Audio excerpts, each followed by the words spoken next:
Hi, Mike Kennedy with you, and I thought we'd discuss the Minolta Zoom SLR 110 camera. I had some people had some questions on these, so I thought I'd make a little video about it. This camera is unique in several different ways. It's an SLR. It has a zoom lens that goes from 25 millimeters to 50 millimeters. It's got manually focusing down to 1 meter. You can select the F number you want, and it has exposure override. You can go +2 to -2. So what this does is this basically gives you a range of different ASA films that you could use. Now, someone might say, well, they don't have that many anymore. But something that's unique with this camera as well, some other cameras are like it too, is if you're familiar with 110, there's this little catch here that engages when 110 film goes through, and there's a little sprocket or alignment hole, you could say. Okay, now some cameras have to have this engaged before the shutter will cock, release, or wind the film. Well, this camera doesn't need that. So it's possible to take a 110 cartridge and load it with other types of film. If you came across some 16 millimeter single perf, you could put the perforations up top and have nothing interfere with this little button here, and it could still take exposures and frame them properly.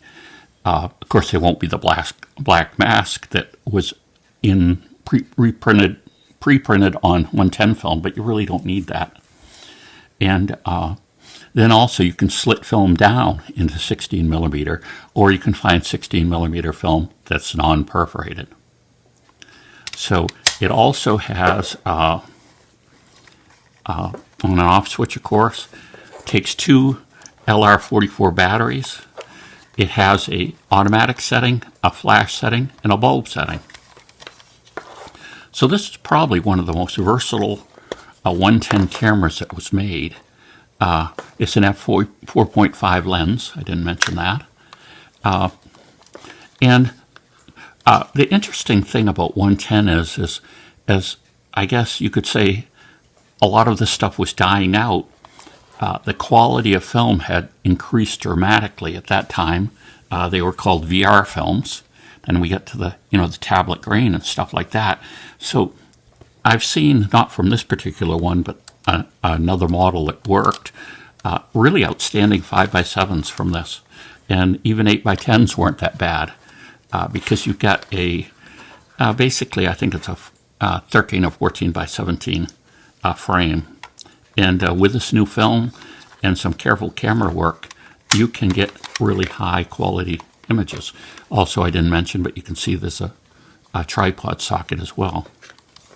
And besides the idea of reloading a 110 cartridge, you can physically, especially older 110 cartridges, if you get them like especially Kodak ones, they actually snap apart quite easily if you are careful with a little razor knife.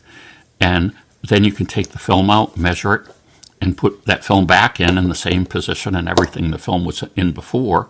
Of course, you're going to do all that in the dark, and then you could put it in here. But also, the Lomo photography people have come out with 110 film in both color and black and white, and they also have some of their odd films that come out odd colors if you're into some of the more artistic things. And there's another company in Italy that has a long-term plan of reintroducing 110 film as well. So there you have it, the Minolta 110 Zoom SLR. Quite the camera.